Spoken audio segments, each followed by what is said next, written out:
تہی ابصار الناظرین وعجزت نعته اوہام الواصفین الذي ابتدع بقدرته الخلق ابتداء واخترعهم على مشیته اختراعا ثم سلك بهم طریق ارادته وبعثهم على سبیل محبته والصلاة والسلام علی الاول العدد وصاحب الابد اسرته خیر الاسر وعطرته خیر العطر وشجرته خیر الشجر نبتت فی حرم بسقت فی کرم سیدنا ومولانا بالقاسم محمد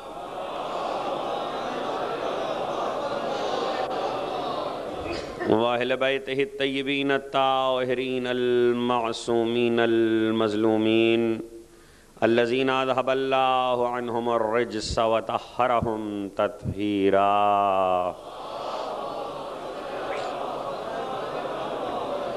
لا سیما علی الحق الجدید والطلعۃ الرشید وغرۃ الحمید بقیت اللہ فی الارض وحجت اللہ علی الخلق شریک القرآن صاحب العصر والزمان عجل اللہ تعالی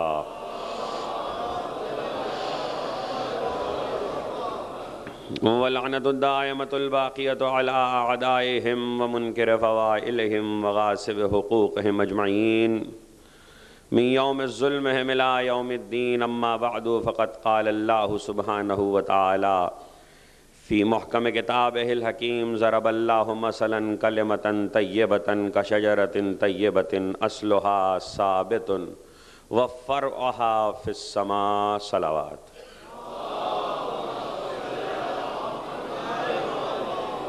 ایک مرتبہ اور سب مل کے بلند آواز سے درود بھیجیں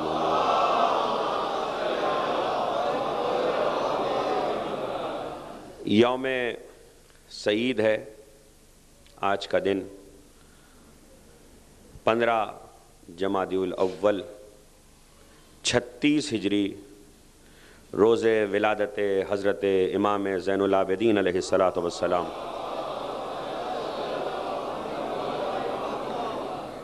اولاً میں آپ سب کی خدمت میں اور آپ سب کی طرف سے ولی عصر سرکار زمانہ کی خدمت اقدس میں اس مسرت کے موقع پر ان کے جد کی ولادت کا ہدیہ تہنیت و تبریک پیش کرتا ہوں صلوات بھیجیں محمد والا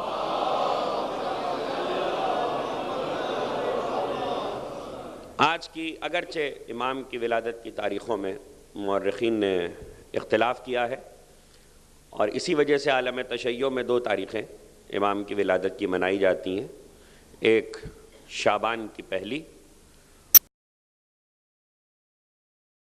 اور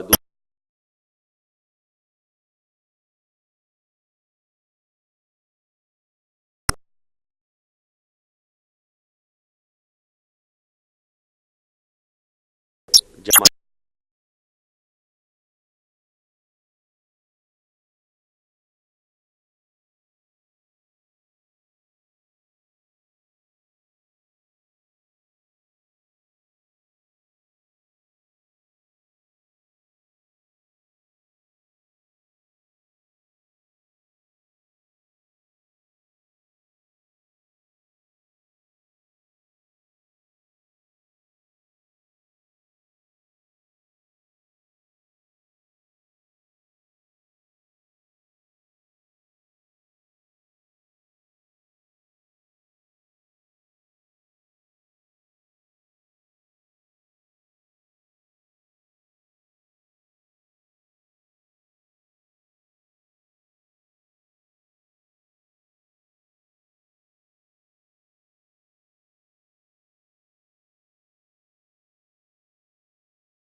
جن کے لیے کتاب خدا نے یہ واضح اعلان کر دیا ہے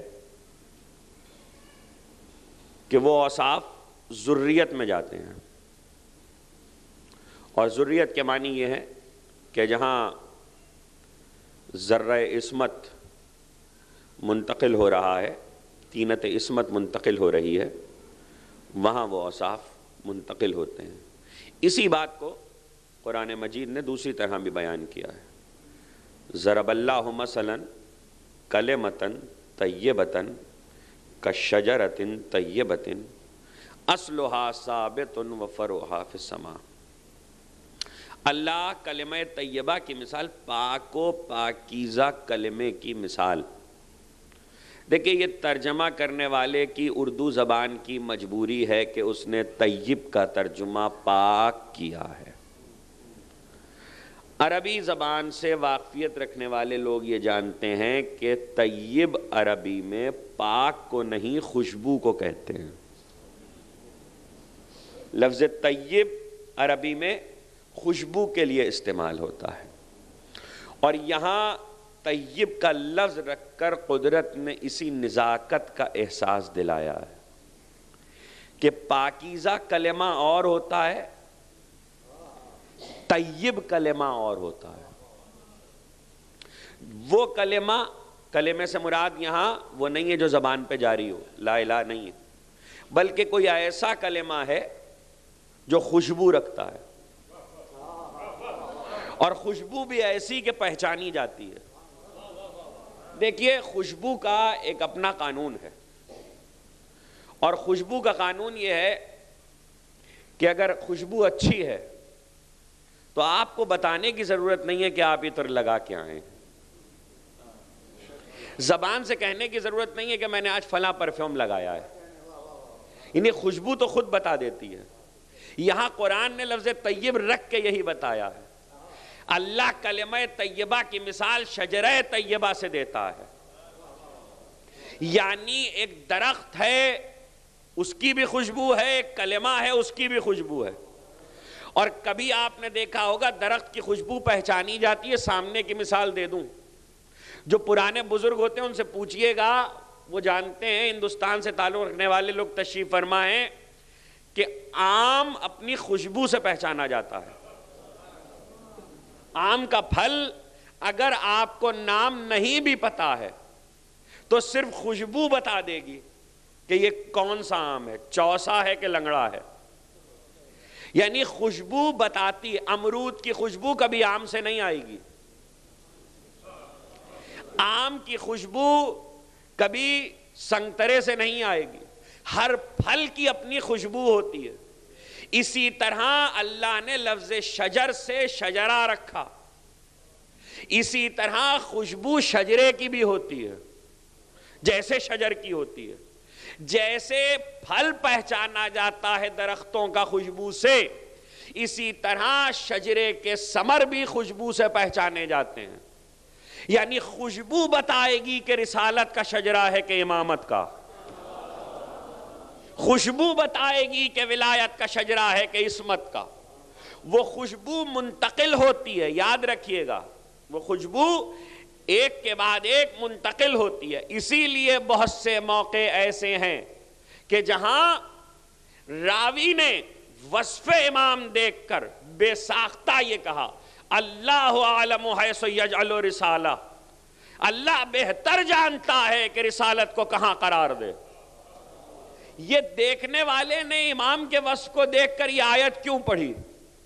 یعنی امام میں سے رسول کی خوشبو آئی، اس خوشبو کی وجہ سے یہ آیت پڑھی ہے، اور یہ خوشبو جہاں جہاں جائے گی پاک و پاکیزہ ہے۔ اور یاد رکھیے گا کہ خوشبو کے مقابلے میں دوسری چیز بھی ہوتی ہے جسے بدبو کہتے ہیں، اور دونوں اپنی خاصیتیں رکھتی ہیں، اور جو بدبو کا عادی ہو خوشبو سے راس نہیں آتی۔ اب یہ مجھ سے نہ پوچھئے، یہ ان سے پوچھئے جو عطر بہت لگاتے ہیں۔ جو لوگ عطر کا استعمال کرتے ہیں ان کو معلوم ہوگا، جو بدبو کے عادی ہوں انہیں تھوڑی سی خوشبو سنگا دو تو مر جائیں گے، وہ مر جاتے ہیں، انہیں موت آ جاتی ہے، اس لیے کہ ان کے مزاج میں خوشبو نہیں ہے۔ تو جس کے مزاج میں ہی خوشبو نہ ہو وہ سونگ کے مر ہی تو جائے گا۔ شاخ ہی تو گزرے گی اس پر خوشبو. اس لیے اگر ولایت کی خوشبو کہیں سے اٹھ رہی ہو تو ہر ایک کو دعوت مت دو کہ یہ عطر لگائے، اس لیے کہ وہ ہر ایک کو راس نہیں آئے گی، ہر ایک برداشت نہیں کر سکتا، اور ہر خوشبو ہر جگہ نہیں پائی جاتی. خوشبو میں بھی فرق ہوتا ہے حضور. جو لوگ عطر لگاتے ہیں ان کو معلوم ہے، وہ پہچان لیتے ہیں یہ گلاب ہے، یہ چمیلی ہے، یہ جنت الفردوس ہے. اور یہی خوشبو کا لفظ قرآن نے رکھ کے بتایا کہ شجرے میں خوشبو ہوتی ہے، شجرے میں خوشبو ہوتی ہے. اب یہ عجیب بات یہ ہے کہ جو شجر پہچانتا ہوگا وہ شجرے کی خوشبو پہچانتا ہوگا. بعد رسول موقع نہیں ہے، ایک جملہ آ گیا تو محفوظ کر لیجئے. بعد رسول تاریخ یہاں تک پہنچ گئی، جو کچھ بھی ہوا. کسی نے علی سے پوچھا جب گفتگو ہو رہی تھی، علی نے کہا کیوں بھائی دلیل کیا لائے؟ ہمارے مقابل میں لوگ دلیل کیا لائے اپنے حق کے لیے؟ تو علی سے لوگوں نے کہا کہ وہ دلیل لائے ہیں اپنے حق کے لیے کہ ہم رسول کے شجرے سے ہیں. توجہ، ہم رسول کے شجرے سے. علی مسکرائے، کہا شجرہ یاد رہا، شجر کو بھول گئے؟ شجر تو میں ہوں، اس لیے کہ رسالت کا ثمر جب آئے گا تو اب علی کی وجہ سے آئے گا، اور اب قیامت تک نسل علی میں اوصاف رسالت منتقل ہوں گے. کل شب میں گفتگو اس منزل پر تھی کہ پروردگار نے مریم کے اس سلسلے میں ایک بیان کو ان کی ماں کے محفوظ کیا کہ میں نے پناہ میں رکھا، پروردگار کی پناہ میں دیتی ہوں مریم کو اور اس کی ذریت کو. انی اعیذھا بکا وذریتھا من الشیطان الرجیم، شیطان سے. یعنی یہ ابتدائی بیان تھا کہ نسل عصمت پر ابلیسیت اثر نہیں کر سکتی. یہ اسی کی شرح تھی کہ جو اول روز شیطان نے کہا تھا لَأُغْوِيَنَّهُمْ أَجْمَعِينَ إِلَّا عِبَادَكَ مِنْهُمُ الْمُخْلَصِينَ. میں سب کو اغوا کروں گا، سب کو گمراہ کروں گا، لیکن جو تیرے مخلص بندے، اور مخلص وہ ہیں کہ جو تیری پناہ میں ہیں. اسی مریم کی ماں کے اس جملے کی اعلیٰ ترین صورت آیہ تطہیر ہے. آیہ تطہیر کے معنی یہ ہیں کہ اللہ نے ضمانت لے لی ہے عصمت کی، اور وہ ضمانت میں آپ کو بھی سمجھانا چاہتا ہوں کہ وہ ضمانت کس طرح ہوتی ہے. ایک واقعہ، چونکہ معصوم کی ولادت ہے اس لیے صرف ایک واقعے کی حد میں عرض کر دیں، اور اکثر معصومین کی ولادت کے سلسلے میں، یعنی جہاں بھی اس شجرے کا ثمر آنا ہوگا وہاں محفوظ کیا جائے گا، حفاظت کی جائے گی. روایتیں کہتی ہیں، تاریخ اسلام کہتی ہے کہ آپ کے چوتھے امام، امام زین العابدین علیہ السلام، دیکھیے معصومہ عالم کا کہ اور جہاں شرف ہیں وہاں ایک تخصیص ذات سیدہ کی یہ ہے کہ معصومہ عالم کی نسل میں امامت رہے گی. امامت قیامت تک اب نسل زہرا سے باہر نہیں جا سکتی. اور جن لوگوں نے اس سلسلے میں اختلاف کیا ہے کہ نسل زہرا کے باہر امام ہو سکتا ہے، انہوں نے بھی اس منزل پر آ کر اتفاق کیا کہ شیعہ، سنی، وہابی، دیوبندی، بریلوی، ہر مسلک میں روایت ایک ہی ہے کہ پیغمبر نے فرمایا آخری جو آئے گا مہدی وہ زہرا کا بیٹا ہوگا. زمانے کا آخری امام فرزند زہرا ہوگا، یعنی امامت قیامت تک فرزند زہرا، نسل زہرا میں رہے گی. یہ تخصیص ہے، اور نسل زہرا کو یہ تخصیص اس لیے حاصل ہوئی کہ یہ تخصیص عصمت ہے. اس کو دوسری طرح سمجھ لیجئے. راوی نے آ کر آپ کے چوتھے امام سے کہا کہ فرزند رسول آپ کو ہم پر کیا شرف حاصل ہے؟ جو سوال کر رہا ہے وہ کلمہ گو ہے، جو سوال کر رہا ہے وہ امتی ہے، اور پوچھ رہا ہے آپ کو ہم پر کیا شرف حاصل ہے؟ امام نے کہا سنو، دنیا میں دو ہی طرح کے انسان ہیں. ایک وہ جنہوں نے ہمارے نانا کا کلمہ پڑھا، دوسرے وہ کہ جنہوں نے ہمارے نانا کا کلمہ نہیں پڑھا، اطاعت نہیں کی. جنہوں نے کلمہ نہیں پڑھا وہ کافر رہ گئے، وہ منکر رہ گئے، ان پر تو ہم کو ویسے بھی افضلیت ہے ایمان کے رشتے سے. جنہوں نے کلمہ پڑھ لیا ان میں دو قسمیں ہیں، یا تو آزاد تھے تو کلمہ پڑھا. تو کلمہ کس کے ہاتھ پہ پڑھا؟ ہمارے نانا کے ہاتھ پر، ہمارے جد کے ہاتھ پر. اور اسی بات کو دوسری جگہ سمجھایا کہ فاطمہ بضعتم منی ہے. توجہ کیجئے گا، فاطمہ بضعتم منی ہے یعنی رسالت کا ٹکڑا ہے. اب ذریت فاطمہ جو جو ہوگا اس میں نفس رسالت منتقل ہو رہا ہے. اس لیے وہ کلمہ جو رسول کے ہاتھ پر پڑھا گیا تھا وہ ہاتھ صرف رسول کا نہیں تھا، علی کا ہاتھ بھی وہی ہاتھ ہے، حسن و حسین کا ہاتھ بھی وہی ہاتھ ہے، زین العابدین کا ہاتھ بھی وہی ہاتھ ہے. اس لیے ہم افضل. اور دوسرا طبقہ کلمہ پڑھنے والوں میں وہ ہے کہ جنہوں نے بجبر کلمہ پڑھا تو انہیں میرے نانا نے آزاد کیا، وہ تو آزاد کردہ ہے ہی، اور آقا یوں بھی غلام سے افضل ہوتا ہے. امام نے بتایا کہ ہم کو فوقیت اس لیے حاصل ہے کہ ہم ہر حوالے سے نفس رسالت ہیں، اور یہ نفس رسالت جس میں تینت عصمت جا رہی ہے، اس کی حفاظت قدرت کیسے کرتی ہے، کس طرح سے حفاظت ہو رہی ہے. دو روایتیں ہیں، ایک ہمارے ہاں کی ہے اور ایک عالم اسلام کی ہے، کہ جب حملہ ہوا ہے 17 ہجری میں ایران پر تو عبداللہ ابن عامر نے خراسان کو فتح کیا. یزدجرد کی بیٹیاں، پہلے یہ روایت سنا دوں پھر شیخ مفید نے جو ہماری روایت لکھی ہے وہ سناؤں گا. یزدجرد کی بیٹیاں چونکہ شکست ہوئی حکومت ایران کو تو یزدجرد کی بیٹیاں گرفتار کی گئیں اور ان کو مدینے لایا گیا. دربار تھا، علی کو اطلاع ملی، علی اس وقت دربار میں آئے، گفتگو ہو رہی ہے. جب سارے اسیروں کا فیصلہ ہو چکا تو معاملہ یہ ہوا کہ یہ بادشاہ کی بیٹیاں ہیں، ان کے لیے کیا کیا جائے. تو حکم دیا گیا، فارسی زبان میں جناب شہربانو کچھ کہہ رہی تھی، سننے والے نے کہا کہ یہ مجھے برا کہہ رہی ہیں، جبکہ سننے والے کی زبان عربی تھی، شہربانوں کی فارسی تھی. تو ایک بار اس نے کہا یہ مجھے برا کہہ رہی ہے، اس کو قتل کر دو. علی نے کہا سنو، تم اس کی زبان سمجھتے ہو؟ کہا نہیں. کہا پھر تمہیں کیسے پتا کہ یہ برا کہہ رہی ہے؟ کہا پھر یہ کیا کہہ رہی ہے؟ کہا یہ تو کہہ رہی ہے ہائے ہرمز کا زمانہ جو ہماری شاہی کا تھا اور اب یہ وقت آیا. یہ تو اپنے زمانے کی، اپنے حالت کی بات کر رہی ہے، یہ تم کو برا نہیں کہہ رہی.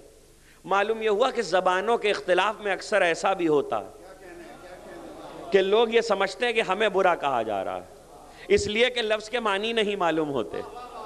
کچھ کہہ رہا ہوں، لفظ کے معنی نہیں معلوم ہوتے اس لیے لوگ سمجھتے ہیں کہ ہمیں برا کہا جا رہا ہے. کہا اچھا ان کو بازار میں لے جا کے، چونکہ کنیزی میں آئی ہیں، اسلامی حکومت نے حملہ کیا تھا اور جنگ ہوئی ہے، تو ان کو کنیز بنا کے بیچ دیا جائے. علی نے کہا سنو، اسلام کا قانون یہ ہے کہ بادشاہوں کی بیٹیاں کنیز نہیں بنائی جاتی. فضیل علی نے قانون لکھوایا، بادشاہوں کی بیٹیاں کنیز نہیں بنائی جاتی. تو ایک بار پوچھنے والوں نے کہا کہ یا ابا الحسن پھر کیا کریں؟ کہا ان کو اختیار دے دو. دو بہنیں تھیں، کہا ان کو اختیار. علی نے فارسی میں ان سے پوچھا تمہارا کیا نام ہے؟ شہربانوں نے کہا شاہزنہ. علی نے کہا نہیں شہربانوں. کہا آپ نے صحیح کہا، یہ نام بھی میرا ہے، میری والدہ نے رکھا تھا. علی نے کہا ان کو اختیار دے دو، اور یہ جس کو منتخب کر لیں مسلمانوں میں سے اس سے ان کا عقد کر دیا جائے، اور عقد میں حق مہر بیت المال ادا کرے گا. یہ علی کا انتظام دیکھیے، بیت المال حق مہر ادا کرے گا. علی کی رائے پر کس کو فوقیت ہو سکتی تھی؟ اختیار دے دیا گیا. چونکہ معصوم کی ولادت ہے اس لیے میں یہ بیان کر رہا ہوں. اختیار دیا گیا کہ اب تم منتخب کر لو. تو ایک بار جناب شہربانوں نے بھرے ہوئے دربار پر نظر ڈالی. توجہ کیجئے گا، بھرے ہوئے دربار پر نظر ڈالی، اور ایک بار ایک جوان رانا پر نظر گئی. وہ جوان رانا وہ ہے کہ جس کو حسین کہتے ہیں. جیسے ہی نظر گئی، میں فضائل پڑھا ہوں، جیسے ہی نظر گئی تو اشارہ کر کے کہا کہ ہم نے ان کو منتخب کیا۔ بعد میں کسی نے وجہ پوچھی جو ہمارے ہاں کی روایت میں موجود ہے، جو میں ابھی عرض کروں گا، ہم نے انہیں منتخب کیا۔ علی نے کہا حسین سے ان کا عقد ہوگا، دوسری بہن ہیں ان سے جناب محمد ابن ابی بکر کا عقد ہوگا، انہوں نے ان کو منتخب کیا۔ یہی محمد ہیں جن سے اس بہن کے ذریعے قاسم پیدا ہوئے، انہی قاسم کی بیٹی ام فروا ہیں جو آپ کے چھٹے امام کی والدہ ہیں۔ یعنی دونوں بہنیں جو نوشیروان عادل کی اولاد میں آئیں، ان کو اللہ نے یہ شرف عطا کیا کہ ان کی نسلوں میں امام آئے۔ نوشیروان عادل کی دونوں بیٹی پوتیوں کی نسل میں امامت آئی، ایک کی نسل میں ایک امام آیا، ایک کی نسل میں ایک امام آیا۔ تو چونکہ امامت آنے والی تھی، اس لیے قدرت حفاظت کیسے کرتی ہے؟ عام تاریخ کا خیال یہ ہے کہ یہ گرفتار ہو کے اسی سن میں آئیں جب حملہ ایران پر ہوا، لیکن شیخ مفید لکھتے ہیں کہ ایسا نہیں ہے، بلکہ امام سے روایت یہ ہے کہ جب ایران پر حملہ ہوا لوگ پریشان ہو جاتے ہیں بعض جگہوں پر نام لکھے دیکھ کر، اور آ کر پوچھتے ہیں یہ کیا معاملہ ہے، تو وہ معاملہ بھی سن لیجئے۔ فرمایا جب ایران پر حملہ ہوا تو یزدجرد کی بیٹیاں تہران کے قریب ایک پہاڑی میں جا کر چھپ گئیں غار میں، اور کئی برس اس غار میں رہیں۔ وہی غار آج تہران میں کوہ شہربانو کہلاتا ہے، جو لوگ اس کی زیارت کرنے جاتے ہیں۔ جب ان کو اطلاع ملی کہ علی حاکم ہو چکے، تب وہ اس غار سے باہر نکل کے آئیں۔ یعنی جب تک انہیں اطمینان نہیں ہوا اس وقت تک انہوں نے اپنے آپ کو پردے میں رکھا، حفاظت میں رکھا۔ یہ قدرت کا اہتمام تھا۔ اس زمانے میں حرائث ابن جابر علی کی طرف سے خراسان کا حاکم تھا۔ علی نے حرائث سے کہا کہ دیکھو یزدجرد کی بیٹیاں کہاں ہیں، انہیں تلاش کرو۔ بیٹیوں کو پایا گیا، حفاظت کے ساتھ بھیجا گیا۔ یہ ہمارے ہاں کی روایت ہے۔ عالم اسلام کی روایت یہ ہے کہ کنیز بن کے لشکر اسلام میں لائی گئی تھیں، لیکن اب یہ وہ تمہید کے جو کی تھی کہ خدا اس نسل کو محفوظ رکھتا ہے جہاں امامت جانے والی ہوتی ہے، عصمت کی حفاظت کرتا ہے۔ جناب شہربانوں سے پوچھا گیا عالم اسلام کی روایت کہ تم وہاں سے مدینے تک پہنچ گئی، کسی کا ہاتھ تم تک نہیں بڑھا؟ کہا نہیں، اللہ نے ہمیں اپنی پناہ میں رکھا، پروردگار نے ہمیں اپنی پناہ میں رکھا۔ اس کے بعد جناب شہربانوں سے پوچھا گیا ہوا کیا؟ کہا جس دن ایران پر حملہ ہوا اس سے ایک رات پہلے مسلمانوں کا رسول اپنے اس نواسے کے ساتھ میرے خواب میں آیا، اور اس نے آ کر کہا کہ ہم تمہارے گھر آئے ہیں اور تمہارے گھر سے ہم رشتہ کرنا چاہتے ہیں۔ یہ پہلی رات کا خواب تھا۔ دوسری رات کا خواب یہ تھا کہ جب عقد پڑھ کے رسول چلے گئے اور دوسری رات میں فاطمہ زہرا آئیں اور انہوں نے آ کر مجھے مکارم تعلیم کیے۔ فاطمہ نے، دیکھیے فاطمہ سمجھ لیجئے گا، میں نے کسی منزل پہ کہا فاطمہ کہتے بچانے والی کو، فاطمہ کہتے بچنے والی کو نہیں، بچانے والی کو۔ بچانے والی کے کیا معنی ہے؟ یعنی عصمت مطلقہ ہے۔ اب جو اس عصمت کے رشتے میں جڑتا جائے گا اسے زہرا بچاتی جائیں گی۔ یہی واقعہ شہربانوں کے لیے ہے، یہی نرجس خاتون کے لیے ہے کہ کنیز ہونے کے باوجود کسی کا ہاتھ آگے نہیں بڑھ سکا، یعنی قدرت نے حفاظت میں رکھا۔ تو کہنے دیجئے کہ قدرت حفاظت کرتی ہے مگر فاطمہ کی چادر کے ذریعے، قدرت تحفظ کرتی ہے مگر زہرا کی رضا کے ذریعے، اور یہ عصمت کا تحفظ ہے۔ کہ اسی لیے ہم نے اس شہزادے کو پہچان لیا، اس لیے کہ ہم سے اس کا عقد ہوا ہے اور اس گھر میں آئیں، خدا نے بیٹا دیا۔ جیسے ہی جناب شہربانوں نے اشارہ کیا امام حسین کی طرف تو علی مسکرائے، اور مسکرا کر کہا حسین اللہ تمہیں اس صاحب عفت سے ایک بیٹا دے گا جو عالمین کا سردار ہوگا، جو عالمین کا سردار ہوگا. زین العابدین اس طرح سے دونوں طرف سے دو اہم شجرے رکھتے ہیں. میں ظاہر ہے کہ امام کی ولادت کی تاریخ ہے تو فضائل کی منزل پر ہوں. دونوں طرف سے دو اہم شجرے رکھتے ہیں. ایک شجرہ عصمت کا ہے، دوسرا شجرہ عدل کا ہے. نوشیروان سے جو شجرہ آیا ہے وہ عدل کا ہے. اس عدل کے شجرے کو سمجھا دوں. مفاتیح الجنان میں جا کے دیکھیے گا، آداب کسریٰ کہ جب وہاں جائیں گے آپ تو دربار کو بھی دیکھیں گے جا کے، تو اس میں واقعہ لکھا ہے اور دوسری جگہوں پہ بھی تاریخ میں موجود ہے کہ جب علی گئے، چونکہ کسریٰ کے دربار میں عدل ہوتا تھا، تو آج بھی جب آپ وہاں جائیں تو اتباع امیر المومنین میں وہاں 2 رکعت نماز پڑھنا سنت ہے. وہ مسلمان کا دربار نہیں تھا، وہ کلمہ گو کا دربار نہیں تھا، لیکن وہاں 2 رکعت نماز پڑھنا اس لیے سنت ہے کہ مولا سے پوچھا گیا، امیر المومنین نے خود وہاں نماز ادا کی. کب پوچھا گیا کیوں؟ کہا یہ دربار عدل ہے. اور پیغمبر اسلام ختمی مرتبت رسالت مآب صلی اللہ علیہ وسلم تعریف کی ہے، 2 ایسی صفتوں کی تعریف کی ہے کہ ایک عدل اور ایک سخاوت. عدل نوشیروان کا، سخاوت حاتم کی. لوگ کلمے پہ رکے ہوئے ہیں. بڑا عجیب مسئلہ آتا ہے کہ جب یہ فضیلت بیان کرو تو لوگ کہتے ہیں یہ بتائیے نوشیروان نے کلمہ پڑھا تھا کہ نہیں پڑھا تھا. مجھے نہیں معلوم پڑھا تھا کہ نہیں پڑھا تھا، میں اس بحث میں ہی نہیں جاتا، اس لیے کہ خدا کہہ چکا قرآن میں کہ کلمہ وہ جو تم زبان پر جاری کر رہے ہو وہ اور ہے، وہ کلمہ جو خوشبو دے رہا ہے وہ اور ہے. اس کا تعلق شجرے سے ہے اور شجرہ نوشیرواں کا عدل کا ہے. تو نوشیرواں کا کلمہ عدل کا ہے، عدل کی خوشبو آ رہی ہے. اور کلمے کی قیمت اپنی جگہ پر ہو. کلمہ پڑھنے کے بعد بھی کوئی ظلم کرتا ہو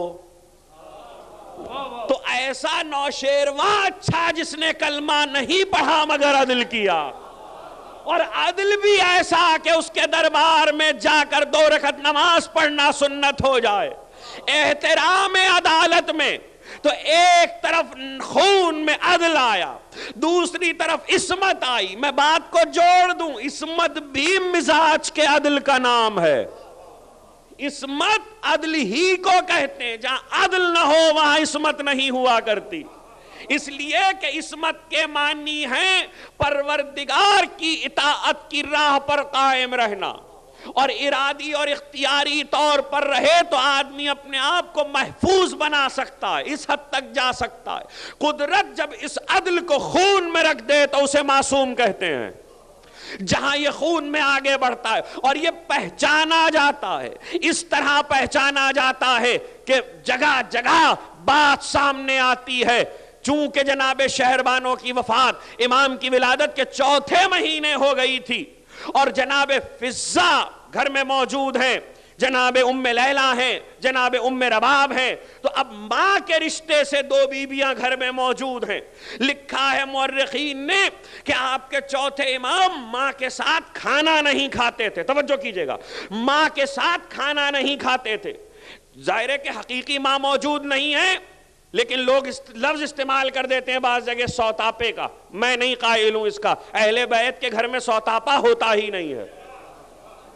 اہل بیت کے گھر میں، زہرا کے گھر میں کوئی سوتاپا نہیں ہے.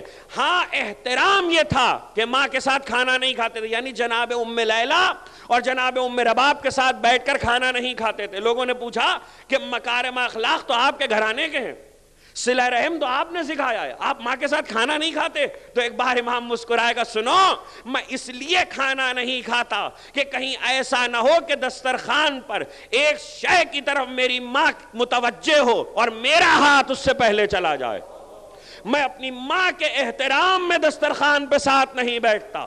یہ زہرا کے گھر کی خوشبو ہے، یہ زہرا کے گھر کی خوشبو. مجھے معلوم ہے فضائل کی منزل پر آپ جن فضائل کے سننے کے عادی ہیں، لیکن کبھی کبھی ذرا اس منزل سے تھوڑا سا یاد رکھیے گا، زہرا کے گھر کی خوشبو اس طرح پہچانی جاتی ہے کہ اوصاف میں ایک ہی وصف بعد میں پلٹ پلٹ کے نظر آتا ہے، اس طرح سے دکھائی دیتا ہے کہ مشہور واقعہ تاریخ نے لکھا، جسے شیعہ سنی سب نے لکھا، اور تقریر اپنی منزل سے قریب ہو رہی ہے۔ واقعہ یہ ہے کہ پیغمبر مسجد میں بیٹھے، مسجد چھلک رہی ہے، اور ایسے میں کچھ لوگ، ایک شخص آیا ہے اور اس نے آ کر دروازہ مسجد پہ سوال کیا ہے پیغمبر سے، اور جس وقت سوال کیا تو پیغمبر نے ایک چہرہ دیکھا، کوئی ہے جو اس کو کچھ ادا کرے؟ اس نے کہا میں بھوکا ہوں، مجھے لباس چاہیے، میں مسافر ہوں۔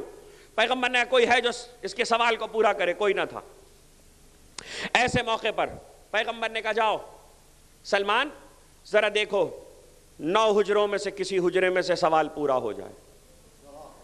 گئے لوگ، سلمان گئے، ہر دروازے پہ آواز دی، ہر جگہ سے جواب آیا، یہاں تو فاقے ہو رہے ہیں، ویسے ہی کچھ نہیں ہے۔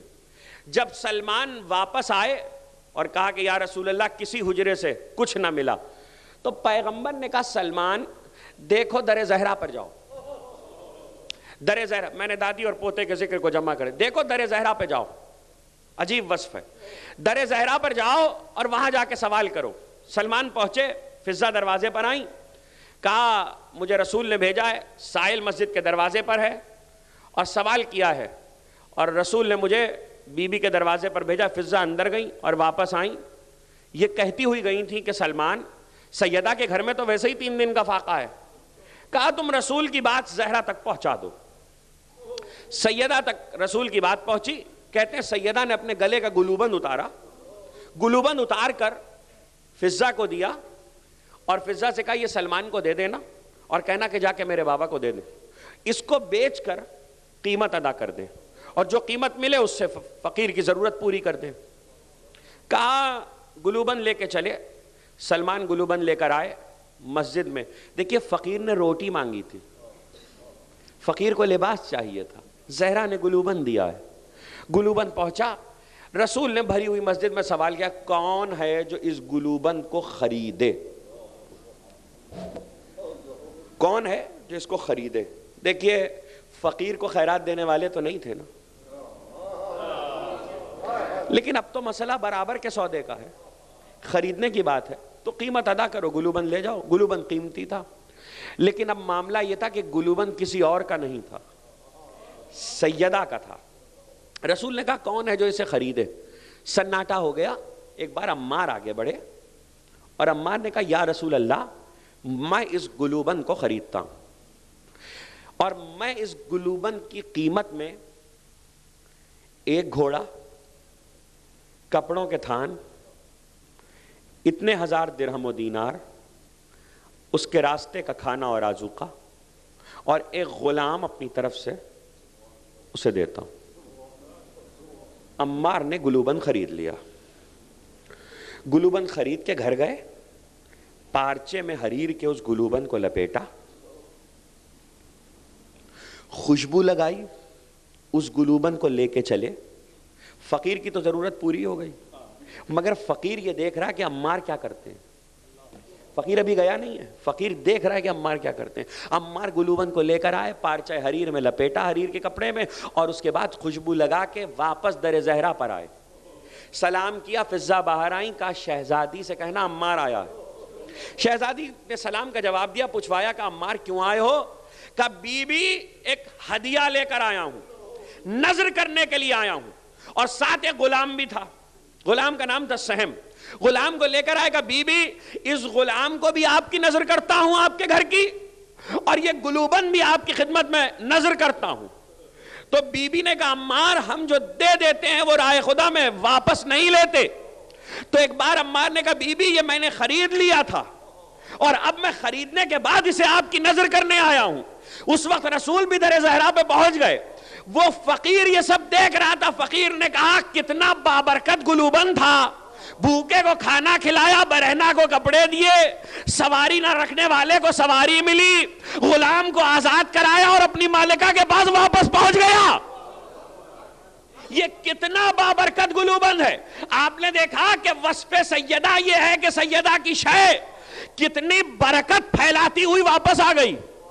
تو اگر یہی خوشبو کہیں اور مل جائے تو پھر یقیناً وہ سیدہ کا لہو ہے، وہ عصمت کی خوشبو ہے۔ کہتے ہیں سائل نے ایک بار آ کر، لوگ بیٹھے ہوئے، زہری کہتا ہے آپ کے چوتھے امام کے پاس، اور ایسے میں سائل آیا ہے، اور سائل نے آ کر کہا کہ فرزند رسول چاہنے والوں میں ہے، محبت کرنے والوں میں ہے۔ کہا کہ تقریر اپنی منزل سے قریب ہو رہی ہے، کہا کہ میں بھوکا ہوں، کچھ مقروض بھی ہوں، پریشان بھی ہوں۔ امام کی آنکھوں سے آنسو بہنے لگے۔ لوگوں نے کہا کہ آپ رو کیوں رہے؟ کہا کیوں نہ رویا جائے اس بات پر کہ برادر مومن مقروض اور تنگ دست ہو اور اس کی چارہ گری نہ کی جا سکے۔ لوگ اٹھ کر نکلے، سبھی لوگ بیٹھے ہوئے تھے، لوگ اٹھ کر نکلے، وہ مقروض چاہنے والا بھی باہر نکلا۔ تو لوگوں نے کہا یہ آل محمد بھی عجیب ہیں، ایک طرف کہتے ہیں کہ کائنات ان کی اطاعت گزار ہے، دوسری طرف کہتے ہیں کہ مقروض کی چارہ گری بس میں نہیں ہے۔ یہ جملہ اس مقروض نے سن لیا، چونکہ محبت کرنے والا تھا اس لیے اپنی پریشانی نے دل پہ تیر نہیں مارا تھا، امام کے بارے میں کہے گئے جملے نے دل پہ تیر مارا۔ واپس آیا روتا ہوا چوتھے امام کے پاس اور کہا کہ فرزند رسول میں تو چلا گیا تھا لیکن اس جملے نے میرے دل کو چھید دیا۔ امام مسکرائے، کہا اللہ نے تیری ہم سے محبت دیکھ کر تیرے لیے کشائش کا انتظام کر دیا۔ اور یہ کہہ کر غلام کو آواز دی۔ غلام آیا، کہا دیکھو وقت افطار قریب تھا، کہا دیکھو میرے افطار کے لیے جو سامان ہوا ہے وہ لے آؤ۔ غلام واپس آیا، کہا یہ جو کی 2 روٹیاں ہیں۔ امام نے کہا یہ لے جا، اس مقروض سے کہا، پریشان حال سے کہا یہ لے جا، اور ان روٹیوں کے ذریعے خدا تیری ضرورت کو پورا کرے گا۔ وہ روٹیاں لے کر یہ سوچتا ہوا چلا کہ یہ جو کی روٹی آپ کے تمام ائمہ جو کی روٹی کھاتے تھے، لیکن اتنی سخت ہوتی تھی کہ پانی میں بھگو کے کھائی جاتی تھی، اور وہ امام ہی کھا سکتا تھا سوکھی ہوئی روٹی، وہ ہر ایک کے بس میں نہیں تھا۔ تو اس نے سوچا کہ یہ تو کھائی بھی نہیں جا سکتی، بھوک بھی نہیں ختم ہوگی، پریشان تھا کیا کروں۔ راستے میں ایک مچھلی بیچنے والا نظر آیا جس کے پاس ساری مچھلیاں بک چکی تھی، آخری مچھلی تھی اور وہ بیچنا چاہتا تھا۔ اس کو جاتے ہوئے دیکھا، کہا بھائی مچھلی خرید لو، بک جائے تو میں اپنے گھر جاؤں۔ اس نے کہا میرے پاس تو کچھ نہیں ہے، یہ جو کی 2 روٹیاں ہیں، اگر ان میں سے ایک کے عوض تم مجھے مچھلی بیچ سکو تو تمہاری مرضی۔ اس نے کہا روٹی مجھے دے دو، مچھلی لے لو۔ مچھلی بھی آخری تھی، اس نے مچھلی لی، چلا تھوڑی دور آگے پہنچا تو ایک نمک بیچنے والا ملا جو ذرا سا آلودہ نمک تھا۔ نمک والے نے کہا کہ میں بھی گھر جانا چاہتا ہوں، شام کا وقت ہے اور نمک بیچنا چاہتا ہوں، تھوڑا سا نمک رہ گیا ہے۔ اس نے کہا میرے پاس قیمت تو نہیں ہے، یہ جو کی روٹی ہے۔ اس نے جو کی روٹی کے عوض نمک خرید لیا، اس نے جو کی روٹی لے لی۔ ایک جو کی روٹی مچھلی والے کو گئی، ایک جو کی روٹی نمک والے کو گئی۔ وہ مچھلی اور نمک لے کے گھر میں آیا کہ اگر قرضہ نہیں ادا ہوگا تو بچوں کی بھوک تو مٹے گی۔ اس نے گھر میں آ کے زوجہ سے کہا کہ ذرا مچھلی کو صاف کرو۔ ابھی زوجہ مچھلی کو صاف کر رہی تھی کہ دروازے پہ دستک ہوئی۔ دروازے پہ دستک ہوئی، اس نے اٹھ کر دروازہ کھولا تو دونوں مچھلی والا اور نمک والا موجود تھے۔ انہوں نے آ کر کہا کہ لگتا ہے کہ تو ہم سے زیادہ غریب ہے، اس لیے کہ یہ جو کی روٹی تو نہ ہم کھا سکتے ہیں نہ ہمارے بچے کھا سکتے ہیں، اس لیے ہم مچھلی اور نمک بھی تجھے دیتے ہیں اور یہ جو کی روٹی بھی تجھے واپس کرتے ہیں، ہم یہ واپس دینے آئے ہیں۔ وہ واپس کر کے چلے گئے۔ ادھر زوجہ نے تیز آواز دی کہ ذرا یہاں تو آنا، یہ دیکھو کیا ہوا۔ اس نے جو مچھلی صاف کر کے چیرا لگایا تو مچھلی کے پیٹ سے مروارید کے 2 موتی نکلے۔ مروارید کے 2 موتی دیکھ کر اس کو بڑی حیرانی ہوئی۔ وہ بازار میں ان موتیوں کو لے کر دیکھے، بھوک مٹائی مچھلی نے، نمک اور مچھلی سے غذا ہوئی۔ ایسے میں اس نے چاہا کہ موتی لے کر بازار میں جا کے بیچ دے اور اپنے قرضے کو ادا کرے۔ دروازے سے نکل رہا تھا کہ امام کا غلام دروازے پہ پہنچا، تقریر ختم ہو گئی۔ دروازے سے نکل رہا تھا کہ امام کا غلام دروازے پہ پہنچا، اس نے آواز دی کہ زین العابدین نے فرمایا ہے کہ ہماری غذا ہمیں واپس کر دو، اس لیے کہ وہ ہمارے سوا کوئی نہیں کھا سکتا، تمہاری ضرورت تو پوری ہو گئی، تمہاری ضرورت تو پوری ہو گئی۔ وہ گلوبن زہرا کا تھا، یہ روٹیاں زین العابدین کی تھی، وہ بھی مالک کے پاس واپس پہنچے، یہ بھی مالک کے پاس واپس پہنچی۔ آپ نے دیکھا عصمت کی خوشبو کسے کہتے ہیں؟ یہ اوصاف کی یکسانیت ہے، اور ظاہر ہے کہ یہی اوصاف کی یکسانیت جہاں جہاں تک جاتی ہے وہاں تک عصمت جاتی ہے. اسی لیے جب بھی اوصاف کی یکسانیت کو دیکھو تو یہی آیت پڑھنا, اللہ عالم حیث یجعل رسالہ, اللہ بہتر جانتا ہے کہ رسالت کو کس گھرانے میں قرار دے. چونکہ معصوم کی ولادت کی تاریخ تھی, ہم نے ذکر کیا, اور بھی بہت کچھ ذکر کرنے کے لیے ہو سکتا ہے, لیکن ایک تحفہ آپ کے لیے اس سے پہلے کہ تقریر کو ختم کریں. طاؤس یمانی کہتے ہیں کہ میں ایک بار کعبے کے صحن میں داخل ہوا تو حجر اسماعیل میں حتیم میں میرے چوتھے امام سجدے میں سر کو رکھے ہوئے کہہ رہے تھے, الہی عبیدوں کا بے فنائے کا, مسکینوں کا بے فنائے کا, فقیروں کا بے فنائے کا. پروردگار تیرا بندہ تیرے صحن میں ہے, پروردگار تیرا مسکین تیرے آنگن میں ہے, پروردگار تیرا سوال کرنے والا تیرے گھر میں ہے. اللہ کہتے ہیں طاؤس یمانی کہ میں نے امام کو یہ دعا کرتے دیکھا تو میں نے جان لیا کہ زبان امامت سے جاری ہونے والے لفظوں میں یقیناً طاقت ہوتی ہے. اب معجزہ سن لیجئے ان 3 جملوں کا. وہ کہتے ہیں کہ میں نے اس کے بعد زندگی میں کبھی مجھے کوئی پریشانی آئی, میں نے سید الساجدین کی زبان سے سنے ہوئے ان جملوں کو سجدے میں سر رکھ کے جب بھی ادا کیا پریشانی ختم ہو گئی. یہ تحفہ امام کی طرف سے چاہنے والوں کے لیے. یعنی صرف دیکھیے, صرف شکم کی غذا نہیں دیتے, آل محمد کے در سے صرف شکم کی غذا نہیں ملتی, روحوں کی غذا بھی ملتی ہے. اور روحوں کی غذا اگر چاہیے ہو تو پھر آؤ اس ذکر میں آؤ کہ جو ذکر آل محمد کا ذکر ہے, جہاں ذہنوں کو جلا ملا کرتی ہے. اور ہم اس مبارک اور باسعادت موقع پر پروردگار کی بارگاہ میں آج کے اس مولود کے صدقے میں دعا کرتے ہیں کہ خداوند علی و اعلیٰ یہاں کے بانیان, یہاں کے حاضرین, اہل ایمان جو تشریف لاتے رہے, جو تشریف لاتے ہیں, جو دنیا میں کہیں بھی ہیں, پروردگار ان سب کی توفیقات میں اضافہ فرما, جان مال و عزت و آبرو کی حفاظت فرما. پروردگار تمام اہل ایمان جو تمنائیں اور دعائیں رکھتے ہیں ان سب کی حاجتوں کو بھر لا. پروردگار جو زیارات مقامات مقدسہ کی آرزو رکھتے ہیں, پروردگار ان کی آرزوؤں کو بھر لا, ان کی تمناؤں کو پورا فرما. پروردگار اگرچہ زیارات مقامات مقدسہ میں پہلے سے کشائش ہے, لیکن پالنے والے یہ آل محمد کے زائرین یہی چاہتے ہیں کہ بہت آسانی کے ساتھ عراق جانے والے رستے اہل ایمان کے لیے کھل جائیں. پروردگار ان مصیبتوں اور بلاؤں کو اہل ایمان سے دور فرما. پروردگار جو بیمار ہیں انہیں شفائے کامل و عاجل عطا فرما, جو پریشان حال ہیں ان کی پریشانیوں کو دور فرما, جو بے خطا قید و بند کی صعوبتیں برداشت کر رہے ہیں انہیں جلد از جلد رہائی عطا فرما. پروردگار جن کے گھروں میں بیٹیاں بر کے انتظار میں ہیں ان کو مناسب بر مہیا فرما. پروردگار جو تعلیم حاصل کر رہے ہیں, امتحانات دے رہے ہیں, انہیں دین و دنیا کے ہر امتحان میں کامیابی و کامرانی عطا فرما.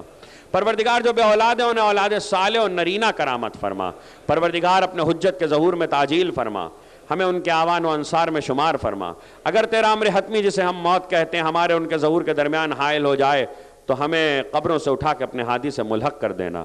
یاد رکھیے گا آل محمد کی خوشیوں کے موقع پر جب بھی بڑے گھر میں خوشی ہوتی ہے تو خالی ہاتھ نہیں جاتے, تحفہ لے کے جاتے ہیں, اور ان کے شایان شان کوئی تحفہ اس سے زیادہ نہیں ہے جو قدرت کا بتایا ہوا. آیت میں پڑھتا ہوں 3 بار, تحفہ آپ بھیجئے گا. ان اللہ و ملائکتہ یصلون علی النبی یا ایھا الذین آمنوا صلوا علیہ وسلموا تسلیما.